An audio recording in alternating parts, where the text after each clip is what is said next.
11년 전에 치프에서 교회를 개척하면서 처음 시작할 때는 10명도 안 되는, 처음에는 성도분이 아무도 안 계셨고, 그 다음에 좀 어느 정도 지나도 10명도 안 되는 그런 아주 열악한 상황에서 목회를 하다 보니까, 한국에 있을 때는 이렇게 여러 가지 찬양이나 또 여러 가지 영상이나 좋은 말씀도 많이 있었는데 아무것도 없는 거예요. 그래서 어떻게 이것을 좀 우리가 누릴 수 있을까 생각하다가 CGN TV를 생각했어요. 그래서 CGN TV를 설치해서 그거를 좀 이렇게 필요할 때마다 보자. 그래서 CGN TV를 설치하려고 방법을 배웠죠. 그래서 홍콩에 가가지고 홍콩의 그 한 교회에서 CGN TV 안테나랑 셋톱 박스를 받아다가 제가 취프에서 CGN TV를 설치를 이렇게 했습니다. 근데 3층 베란다에서 공구랑 모든 거를 다 갖다 놓고 설치를 했는데 이게 도저히 이 신호가 잡히지 않는 거예요. 그래서 큰 그 원통으로 되어 있는 안테나를 들고 그 미성이 있는 방향으로 이렇게 뭐 몇 시간씩 해도 안 잡히는 거예요. 그래서 6개월 동안 안 돼가지고 한국에 가서 CGN TV 본사를 갔어요. 그래서 서빙구에 있는데 거기 가서 설치하는 방법을 배웠는데 이렇게 하라는 거예요. 이걸 들고 신호를 잡으려고 그러면 모래사장에서 바늘을 찾는 거나 마찬가지니까 그건 안 됩니다. 그 바닥에다가 시멘트에다가 일단 CGN TV를 그 안테나를 고정을 해야 된대요. 그래서 그거를 그 큰 드릴로 이렇게 다 구멍을 뚫고 거기에다가 그 큰 못을 박아가지고 딱 설치를 한 상태에서 움직이면 된다는 거예요. 그러니까 들고 있으면 막 여러 가지 방향이 잡을 수가 없는데 일단 그 수직으로는 딱 고정이 돼 있는 거잖아요. 그 상태에서 돌리면 잡힌다는 거예요. 20분 만에 잡히더라고요. 그리고 신호 레벨이 97%딱 올라오면서 정말 한국에서 보는 거랑 똑같이 사운드와 영상이 막 나오는데 제가 너무 정말 기뻤습니다. 제가 이 말씀을 드리는 거는 아무리 열정이 있어도 방법이 잘못되면 안 된다는 겁니다. 세상 일은 그냥 안 되면 손해보고 마는데 믿음의 방법이 잘못되면 영생을 잊어버린다는 거죠. 영생을 잃어버리는 거예요. 얼마나 안타깝습니까? 바른 복음을 믿지 못하고 다른 길로 빠지는 것, 이런 것이 다 그런 것이죠. 이스라엘 백성들이 시내산에 도착했습니다. 시내산에 도착한 이유는 하나님께서 이미 모세에게 말씀하셨고 하나님께서 하시고 싶은 말씀이 있으셨어요. 그 말씀이 뭐냐면 너희가 내 말을 잘 듣고 언약을 지키면 내 소유가 되고 제사장이 되고 거룩한 백성이 되리라. 나는 너의 하나님이 되고 너는 내가 하나님이 되리라. 이 말씀을 하시기 위해서 이스라엘 백성을 출애굽을 시키신 겁니다. 이 이야기를 모세가 백성들에게 전했어요. 이 이야기를 들은 백성은 이렇게 말했죠. 우리가 다 행하리이다. 이게 전심으로 얘기한 거예요.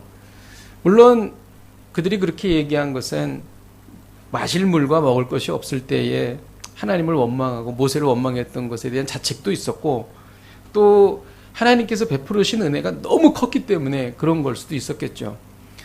보통 그렇게 이제 백성들이 이야기를 하면 하나님께서 아브라함에게 복을 주셨던 것처럼 복을 주신다 하든지 아니면 내가 어디로 가든지 너와 함께 하겠다 하든지 이렇게 말씀을 하셔야지 당연하지 않습니까?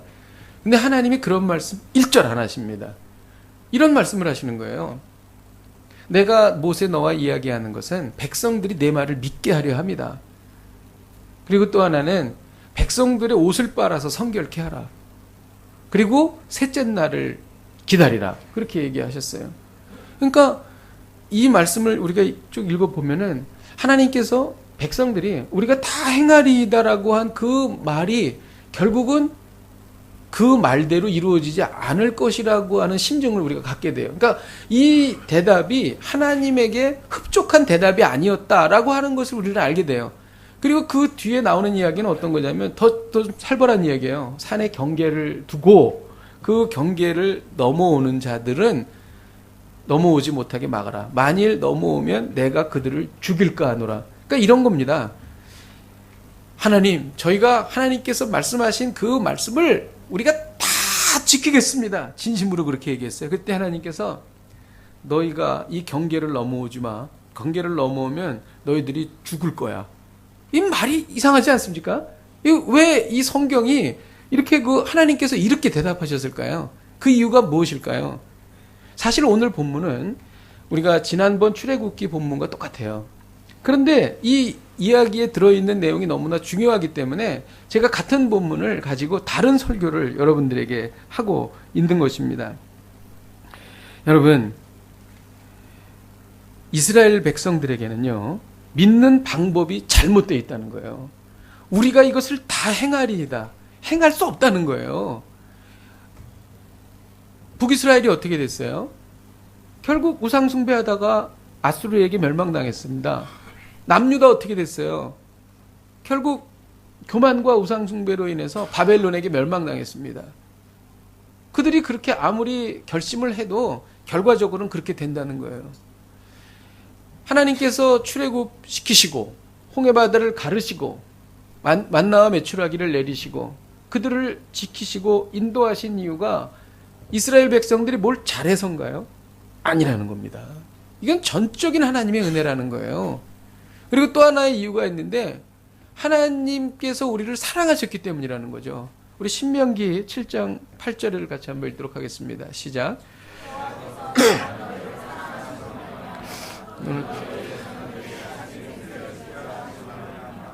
자기의 권능의 손으로 너희를 인도하여 내시되 너희를 그 종되었던 집에서 애굽 왕 바로의 손에서 속량하셨나니, 애굽 왕 바로에서 속량한 것은 너희가 언약을 지켜서가 아니고 너희가 잘해서가 아니고 내가 너희를 사랑했기 때문이라는 것입니다. 여러분, 이것이 바로 우리가 여기에서 결론을 내릴 수가 있어요. 인간은 하나님과의 언약을 절대로 지킬 수 없답니다. 우리가 무엇을 하려고 하면 그 끝은 절망입니다. 여러분, 이것을 우리가 인정해야 합니다. 하나님은 은혜의 언약을 말씀하시는 거예요. 그런데 이스라엘 백성들은 행위 언약을 말하는 거예요. 행위 언약은 무엇이냐면 내가 선행을 함으로 하나님의 말씀을 지키고 구원에 이른다, 이거예요. 그런데 행위 언약의 끝은 어떻게 되냐면 인간은 결국 그렇게 할 수 없거든요. 쓰러지고 넘어져요. 부패한 본성 때문에 결국 그것을 이룰 수가 없습니다. 그러다 보면 어떤 형상이 생기냐면은 위선을 갖게 되죠. 위선. 나는 내 내면은 그렇지 않은데 그런 것처럼 위선을 갖게 되는 거예요. 이게 바리새인이에요. 그리고 이 위선이 결국 예수님을 십자가에 못 박아 죽이게 된 것입니다. 이게 행위 언약의 끝이에요. 은혜 언약은 무엇인가? 은혜 언약은 하나님의 전적인 은혜로 우리가 변화받는 것을 말하는 것입니다. 우리가 신앙생활을 할 때에 내가 십계명을 지키겠다, 이렇게 노력하고 저렇게 노력하고 그래서는 안 된다는 거예요. 우리는 우리 안에 예수 그리스도의 십자가 사랑으로 구원받은 은혜에 감동하고 변화되면 내가 죄 안에 거할 수가 없다는 것을 알게 돼요. 물론 그것이 쉽게는 이루어지지 않아요. 그러나 방향 자체가 바뀌는 것입니다. 우리가 주님을 만나서 우리 안에 주님이 충만히 거하시면 죄를 지을 수가 없어요. 이렇게 우리가 표현할 수 있습니다. 물론 실수로 그럴 수는 있어요. 그러나 방향 자체는 죄로부터 떠나게 돼 있어요. 죄랑 가까이 있으면 불편해서 견딜 수가 없어. 죄랑 가까이 있으면 이것이 더러워서 내가 같이 있을 수가 없는 거예요. 이것이 은혜 언약이라는 것입니다. 그러니까 예수 그리스도를 믿는 사람이 예수 그리스도의 십자가 은혜가 내 안에 살아 움직이고 그것이 감동이 되고 그리고 너무나 이것이 황송하고 너무 감사하고 정말 몸둘 바를 모르고 이런 감동이 우리 가운데 있을 때에 우리가 죄로부터 떠나게 될 수 있다는 거예요. 이게 은혜 언약입니다. 그것도 우리 능력으로 하는 게 아니에요. 로마서 갈라디아서의 주제가 뭐예요? 결국 성령의 능력으로 우리가 성화를 이루어 간다는 거예요. 우리가 우리의 힘으로 성화를 이룰 수 없습니다. 여러분, 우리가 어떤 사람을 의지적으로 사랑한다고 해서 그 사람이 사랑이 됩니까? 절대 그렇지 않아요. 성령께서 우리에게 마음을 주시면 그 사람이 불쌍하게 보여요. 긍휼한 마음이 생깁니다. 그리고 사랑할 수 있게 되는 거예요. 우리의 능력이 아니라 하나님의 능력으로 이것을 이룰 수 있다는 거예요. 이게 은혜 언약입니다. 칭의가 뭐예요? 의롭다 칭해주는 거죠. 의롭다 칭해주는 거는 내가 의롭다고 칭할 수 있어요? 아니요. 칭의는 밖으로부터 나에게 오는 거예요. 하나님께서 나에게 의롭다고 해주시는 거예요. 그렇게 우리가 은혜를 받고 신앙생활을 시작하는데 매너리즘에 빠집니다. 그러면 어떻게 되냐면 이 칭의가 밖으로부터 안으로 오는 것이 되어야 되는데 안으로부터 밖으로 나가는 것이 돼요. 뭐냐면 내 안에 의롭게 행함으로 말미암아 내가 의로워질 수 있다. 이렇게 방향이 바뀌는 거예요. 이러면 매너리즘에 빠진 거예요. 이러면 은혜 언약으로 시작했다가 행위 언약으로 돌아가는 거예요. 너무나 안타깝죠. 이런 것이 있었기 때문에 하나님께서는 그 대답을 그렇게 흔쾌히 응답하지 않으신 거예요. 은혜의 핵심은 예수 그리스도의 십자가입니다. 예수 그리스도의 십자가만이 우리를 구원할 수 있어요. 예수 그리스도의 십자가에 반응하는 우리의 영적 태도는 믿음이라는 것이죠. 믿음으로 은혜 언약을 우리는 완성하는 것입니다. 오늘 본문이 정말 은혜 언약을 말하는 것일까? 출애굽기에 무슨 은혜 언약이 갑자기 나오나? 뭐 신약에서 이런 이야기를 하면 그렇다고 치는데 출애굽기는 하나님께서 임재하실 때에도 두려우신 하나님으로 임재하시고 뭐 눈에는 눈, 이에는 이 이렇게 말씀하시는 상황에서 어떻게 은혜 언약이 여기에 나올까? 이것은 좀 목사님이 너무 좀 과장된 이야기가 아닌가 이런 생각을 혹시 하시는 분이 있을지 모르겠어요. 제가 오늘 본문에 은혜 언약이 어디에 숨어 있는지 그리고 그것이 얼마나 그 진한 향기를 바라고 있는지를 제가 말씀을 드리겠습니다. 우리 9절을 같이 한번 읽도록 하겠습니다. 9절 시작. 여호와께서 모세에게 이르시되 내가 빽빽한 구름 가운데서 내게 임함은 내가 너와 말하는 것을 백성이 듣게 하려 하여 또한 너를 영영히 믿게 하려 함이니라. 모세가 백성의 말을 여호와께 아뢰었으므로. 자 보세요. 백성들이 우리가 그렇게 행하리이다 이렇게 말씀했습니다. 그랬더니 하나님께서 뭐라고 대답하셨어요? 내가 모세 너와 이야기하는 것을 다른 사람이 듣게 하는 것은 내가 너에게 한 말, 그리고 모세 네가 그 말을 백성들에게 하는 말을 믿게 하려 함이라. 자, 우리가 행하겠습니다. 그랬더니 하나님께서는 믿게 하려 합니다. 믿음을 말씀하신 거예요. 행함이 아니라 믿음이라는 것이죠. 행함으로는 우리가 구원에 이를 수 없다는 거예요. 믿음으로만이 우리가 구원에 이를 수 있다는 것입니다. 그러니까 우리가 이것을 행하리이다 이렇게 대답해서는 안 되고 이렇게 대답했어야 되죠. 하나님의 은혜로 우리가 이것을 행할 수 있습니다. 하나님의 은혜로 우리가 이것을 행할 수 있음을 믿습니다. 이렇게 말해야 했다는 거죠. 내가 할 수 있는 것이 아니라 전적인 하나님의 은혜로 이룰 수 있다는 것입니다. 이 이야기는 우리가 또 24절에서 확인할 수 있어요. 24절을 같이 한번 읽도록 하겠습니다. 시작. 여호와께서 그에게 이르시되 가라 너는 세상들과 백성에게는 경계를 넘어 나 여호와께 올라오지 못하게 하라. 내가 그들을 칠까 하노라. 저희가 그렇게 행하겠습니다라고 했더니 하나님께서 뭐래요? 경계를 치고 올라오지 마라. 올라오면 너 죽어. 왜 그랬을까요? 그런데 올라온 사람이 있어요. 누구예요? 모세와 아론이에요. 아론이 누굽니까? 대제사장이에요. 대제사장은 올라오고 대제사장이 올라와야 백성들과 하나님이 만날 수 있는 거예요. 대제사장은 뭐예요? 죄지은 인간과 거룩한 하나님 사이에 통로가 되어서 중보자의 역할을 하는 게 대제사장이에요. 그 대제사장은 예수 그리스도를 예표하는 것입니다. 예수 그리스도의 은혜가 없으면 너희는 아무리 노력을 해도 절대로 나를 만날 수가 없어. 너희는 아무리 노력을 해도 절대로 구원을 얻을 수 없어라고 하는 것을 보여주시는 거예요. 그러니까 경계를 정하고 모세와 아론만 올라오게 하신 것입니다. 그리고 하나님께서 임재하시죠. 여러분 이게 자 보세요.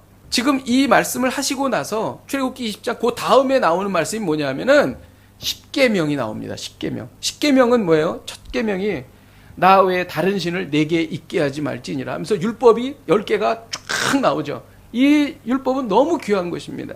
하나님께서 우리를 사랑해서 주신 것이에요. 그런데 이 율법을 주시기 전에 이 율법은 좋은 것이지만 인간이 이룰 수 없는, 인간의 힘으로 할 수 없는 것이에요. 그렇기 때문에 이것을 말씀하시기 전에 은혜 언약을 먼저 말씀하시고 율법을 주신 거예요. 기가 막히지 않습니까? 여기서 놀래야 되는데. 놀래야 돼요, 여기서. 야, 그래도 돼야 돼요. 신약에 있는 그 복음의 진수가 출애굽기에 나타나고 있는 거예요. 하나님께서는 너희가 율법을 내가 주어도 율법을 끝까지 너희가 지킬 수 없다는 것을 아시고 너희가 은혜로만 구원받을 수밖에 없고 믿음으로만 구원받을 수 없다는 것을 미리 말씀하신 것입니다. 여러분, 이 은혜 언약을 누구나 다 누리는 건 아니에요. 이 은혜 언약을 받아서 우리가 누리려면 어떻게 해야 됩니까? 무엇이 필요합니까? 10절을 같이 한번 읽겠습니다. 10절. 여호와께서 모세에게 이르시되 너는 백성에게로 가서 오늘과 내일 그들을 성결하게 하며 그들에게 옷을 빨게 하고, 옷을 빨라는 거예요. 은혜 언약, 이 이야기가 다 은혜 언약의 말씀이에요. 은혜 언약을 우리가 받고 이 은택을 누리기 위해서는 옷을 빨아야 된다. 여러분, 그때 광야에는요 마실 물도 없어요. 근데 그 마실 물 가지고 옷을 빤다? 이건 큰일 날 일이죠. 그죠? 그잖아요. 근데 그럼에도 불구하고 옷을 빨라 그랬어요. 그 이유는 뭐예요? 생명 걸고 거룩을 지키라, 성결을 지키라, 깨끗해져야 된다. 그 이야기를 여기서 하시는 거예요. 그리고 또 하나는 뭐냐면은 23절에 보면 모세가 여호와께 아뢰되 주께서 우리에게 명령하여 이르시기를 산 주위에 경계를 세워 산을 거룩하게 하라 하셨사온즉, 거룩하라는 거죠. 거룩함은 구별됨이죠. 세상 사람들처럼 함부로 말하지 않고 세상 사람들처럼 함부로 생각하지 않는 것, 하나님과 세상을 구별하는 거룩, 이것이 있어야 된다는 것이죠. 여러분, 기독교의 핵심은요, 구원은 행위가 아니라 은혜입니다. 이것이 기독교의 핵심이죠. 물론 행위가 중요하지 않지 않는 것은 아니에요. 행위는 정말로 중요합니다. 야고보서에도 보면 행함이 없는 믿음은 죽은 믿음이라고 그랬죠. 그런데 순서를 잘해야 된다는 것이죠. 은혜를 먼저 받고 우리가 그 은혜에 감사해서 우리가 변해 나갈 수 있다는 거예요. 순서가 거꾸로 되면 절대로 그렇게 될 수 없다는 거예요. 이 은혜를 담는 그릇이 뭐냐면 거룩과 성결이라는 거예요. 그 이유는 뭐냐면 은혜 언약은 믿음으로 이루어지는데 믿음은 들음으로부터 오잖아요. 들음은 하나님의 말씀을 듣는 거잖아요. 근데 하나님의 말씀이 들려도 우리가 정말 죄를 많이 짓고 추악하면 하나님의 말씀이 들리질 않습니다. 그래서 주님께서 들을 귀 있는 자는 들을지니라 그랬을 거예요. 아마 오늘 이 설교를 들으면서 뭐 정말 은혜도 안 되고 또 뭐 이렇게 막 딴 생각도 나고, 혹시 그러신 분 중에 이번 한 주를 살면서 이렇게 죄를 많이 졌을지도 몰라요, 여러분. 그래서 우리가 거룩하고 성결해질 때에, 물론 우리가 완전히 그렇게 될 수 없죠. 그것도 사실 은혜로 되는 것이죠. 그럴 때 하나님의 말씀이 들리기 시작하는 거예요. 하나님의 말씀이 들리시기를 주님의 이름으로 축복드립니다. 이 은혜 언약을 어떻게 삶에 적용할 수 있는가? 이스라엘 백성이 우리가 다 행하리이다, 이렇게 말하면 우리는 다 실패할 거예요. 하나님의 은혜로 우리는 이것을 할 수 있습니다, 이렇게 말하는 것이죠. 예수님의 능력으로 사는 거예요. 여러분, 우리가 우리의 어떤 힘으로 무언가를 이루었을 때는 조금 잘하거나 약간의 성과가 나타날 뿐입니다. 뭐 실패할 경우도 있겠죠. 근데 예수 그리스도의 능력으로 하면 이거는 늘 하나님께서 우리에게 승리를 주십니다. 그것은 내 능력이 아니라 그리스도의 능력이기 때문에 그런 것입니다. 왜냐하면 내 능력으로 하면 내 수준에서 그 일이 진행될 것이지만 예수님의 능력으로 일을 하게 되면 예수님의 수준에서 그 일이 진행될 것이기 때문이죠. 이것이 바로 복음입니다. 여러분, 복음이 이거예요. 복음은 오직 구원은 주께로 말미암는 것이에요. 이게 복음입니다. 그러니까 내가 어떤 일을 하는 것이 아니라 나의 구원은 다 주께로부터 오는 거예요. 나의 비즈니스도, 나의 자녀를 키우는 일도, 그리고 나의 비전과 꿈도, 모든 것이 다 주께로 말미암는 거예요. 그리고 우리가 열심히 하지만 실질적으로 그 일을 이루시는 분은 주님이시라는 거예요. 그거를 믿고 붙잡고 그 일이 내 삶에서 실현되는 것이 복음적인 삶이에요. 이게 복음입니다, 여러분. 내 능력으로 하는 것이 아니라 하나님의 능력으로 사는 것이죠.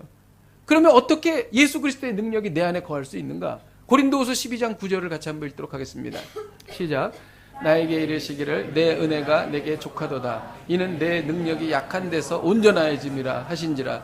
그러므로 도리어 크게 기뻐함으로 나의 여러 약한 것들에 대하여 자랑하리니 이는 그리스도의 능력이 내게 머물게 하려 함이라. 나는 왜 이렇게 지지리도 못났지? 나는 왜 이렇게 부족하지? 이런 마음이 우리에게 들 때 있어요. 근데 그게 좋다는 거예요. 왜 그러냐면 내가 약하다는 것을 인정하고 내가 약한 것을 깨달을 때에 그것이 예수 그리스도의 능력이 부어지는 장소가 된다는 거예요. 내가 약할 때에 예수 그리스도의 능력이 거기에 머물게 된다는 거예요. 이것이 바로 은혜 언약을 살아가는 사람들의 삶이에요. 그러니까 원망하지 마세요. 나는 왜 이렇게 몸이 맨날 안 좋지? 왜 나는 이렇게 맨날 이렇게 다른 사람 같지 않지? 왜 이렇게 약하지?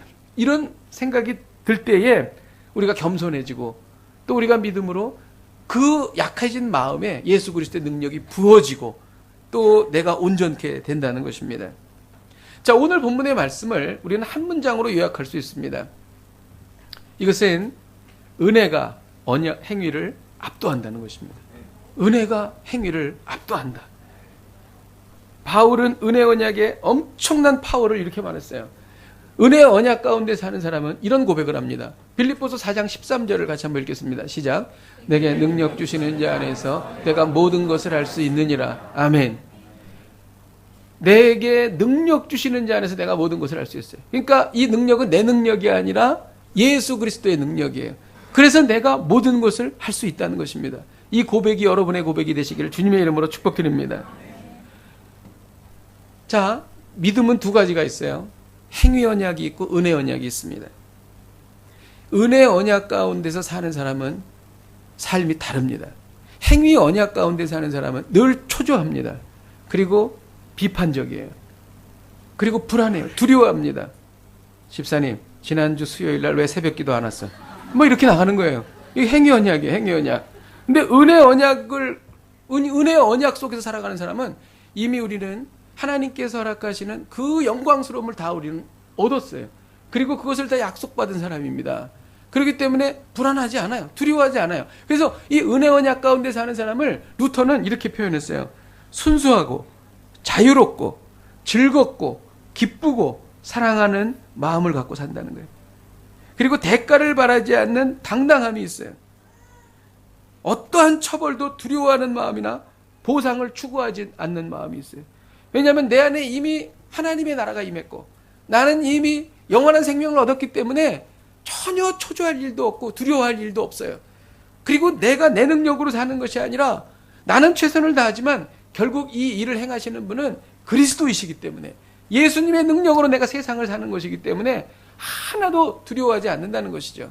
이것이 바로 여유 있는 당당한 삶이라는 것입니다. 이렇게 사시길 주님의 이름으로 축복드립니다. 말씀을 준비하면서 깨달은 것이 있습니다. 12절에는 그 경계를 침범하지 말지니 산을 침범한 자는 반드시 죽임을 당할 것이다. 이렇게 말합니다. 경계를 침범하지 말지니 그 산을 침범한 자는 반드시 죽임을 당할 것이다. 이스라엘 백성들은 하나님을 두려워했어요. 그래서 우리는 산에 올라가지 않겠습니다. 모세에게 말씀하십시오. 그렇게 얘기했죠.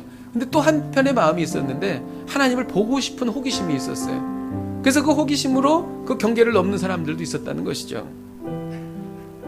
하나님께서는 백성들이 호기심을 따라 그 경계를 넘는 것을 금하셨습니다. 금하셨다는 거. 그 경계라는 거. 하나님께서는 금하신 경계가 있습니다. 선악과가 그런 거예요. 절대로 이것을 먹지 말아라. 아담과 하와는 선악과를 먹었습니다. 경계를 넘어갔습니다. 그래서 그들에게는 고통이 왔고 질병이 왔고 죽음이 왔습니다. 다시는 돌이킬 수 없는 결과가 돼버렸어요. 왜? 경계를 넘었으니까. 하나님께서는 이스라엘 백성에게 언약궤를 만지지 말라 그랬습니다. 근데 벳세메스 사람들은 언약궤를 만졌어요. 손을 댔습니다. 봤습니다. 어떤 일이 벌어진 줄 아세요? 5만 70명이 죽임을 당했어요. 돌이킬 수 없는 상황이 돼버린 것이죠. 하나님께서는 동성애라는 경계를 두셨어요. 그 경계를 넘었기 때문에 에이즈라는 돌이킬 수 없는 상황이 생기는 거예요. 하나님은 복음의 진리라는 경계를 두셨어요. 근데 그 경계를 넘었기 때문에 이단의 창궐이라는 참혹한 상황이 돼버리고 만 거예요. 경계가 있습니다. 하나님께서는 각자에게 주신 경계가 있어요. 할 말 못할 말의 경계가 있습니다. 내가 말할 수 있다고 그 말을 다 할 수 있는 건 아니에요. 내가 아는 일이라도 그 일이 다툼의 소지가 된다면 입을 다물어야 합니다. 만일 내가 그것을 말함으로 인해서 사람들의 관계가 깨진다면 하나님은 그 책임을 반드시 물으십니다. 내가 만나야 할 사람, 만나지 말아야 할 사람의 경계가 있어요. 이성적으로 끌리면 만나지 말아야 합니다. 절대 만나지 말아야 합니다. 왜냐하면 배우자에게 마음에 큰 상처가 돼요. 그것을 배우자가 몰라도, 그리고 나중에 그것을 알게 되면 큰 상처가 돼요. 절대 만나지 말아야 합니다. 하나님께서는 이 만남으로 인해서 발생하는 모든 불행에 대해서 책임을 물으실 것입니다. 할 일 못할 일의 경계가 있어요. 아무리 이익을 얻을 수 있어도 손대서는 안 되는 일이 있는 거예요. 만일 이 일로 인해서 문제가 생기면 이 책임을 하나님은 물으십니다. 관여할 일과 관여하지 말아야 될 일이 있어요. 아무리 좋은 생각이 들어도 내가 관여해서는 안 될 일이 있습니다. 만일 이 일로 인해서 발생하는 잡음에 대해서 하나님 책임 물으십니다. 하나님이 금하신 경계를 넘지 마십시오. 어떻게 하나님께서 금하신 경계를 알 수 있습니까? 말씀입니다. 하나님의 말씀이 경계예요. 성령께서 각자에게 주시는 음성을 들으시기를 축복드립니다. 경계를 넘으신 분이 있다면 빨리 다시 경계 안으로 들어오십시오. 그것이 살 길입니다. 이 말씀이 그 경계를 침범하지 말지니 산을 침범하는 자는 반드시 죽임을 당할 것이라는 말씀입니다. 오늘 하나님은 우리에게 말씀하십니다. 은혜가 행위를 압도한다. 은혜가 행위를 압도한다. 이 얼마나 감사한지 모르겠어요. 행위가 은혜를 압도하면 여기에 살아있을 사람은 아무도 없습니다. 은혜가 행위를 압도하기 때문에 우리는 영생을 얻은 것입니다. 예수로 비롯된 믿음이 우리를 구원하는 것입니다. 할렐루야. 이 죄와 죽음의 고통을 이기시고 주님께서 부활하신 것은 은혜가 행위를 압도하게 하기 위함이에요. 그 모든 시작은 십자가로부터 시작된 것입니다. 그리고 그것은 부활로 완성된 것입니다. 오늘이 부활절이에요. 여러분 한번 생각해 보세요. 20대도 있고 30대도 있고 저처럼 50대도 있고 또 더 연세가 많으신 분도 있을 거예요. 세월이 지나면서 우리는 점점 죽음으로 가까이 가는 거예요. 그리고 얼굴은 늙고, 그리고 생각은 옛날 같지 않고, 여러분 몸도 옛날 같지가 않고, 그리고 언젠가 우리는 죽겠죠. 죽는 사람을 본 적이 있으세요? 여러분 임종한 사람 본 적이 있으세요? 몸이 점점 작아져요. 그리고 정말 볼품이 없습니다. 그리고 그냥 죽는 거예요. 근데 그게 끝이 아니라는 것입니다. 그걸 사람들이 믿지 못하기 때문에 예수님이 부활하신 거예요. 예수님은 모든 믿는 자들의 첫 열매가 되신 거예요. 즉 예수님이 부활하셨기 때문에 우리도 부활할 수 있다는 것을 2000년 전에 보여주신 것입니다. 할렐루야. 이것이 부활절이에요. 저는 이 부활의 기쁨을 우리 모두가 나누기를 주님의 이름으로 축복드립니다. 우리 함께 찬양하십시다. 은혜로만 들어가네. 우리 같이 함께 찬양하고 기도하십시다.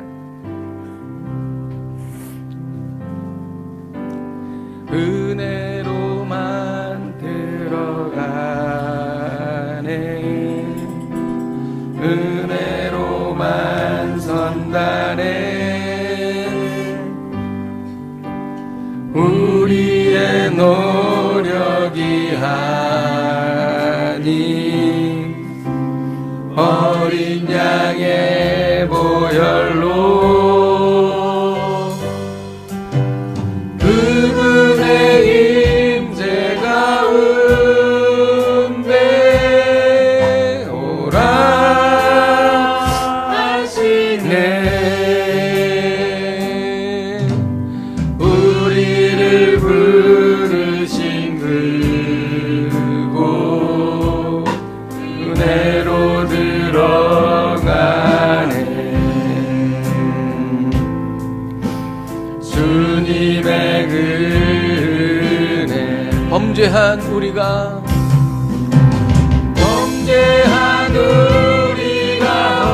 어찌 서리요.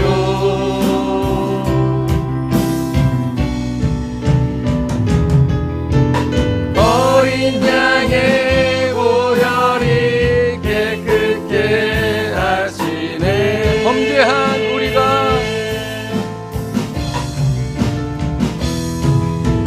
범죄한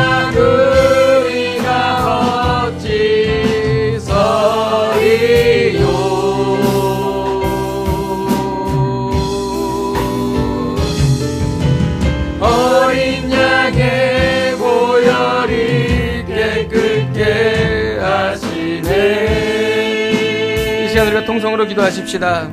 행위로 의로움을 얻으려던 생각을 내려놓겠습니다. 은혜로 의로움을 얻었음을 믿습니다.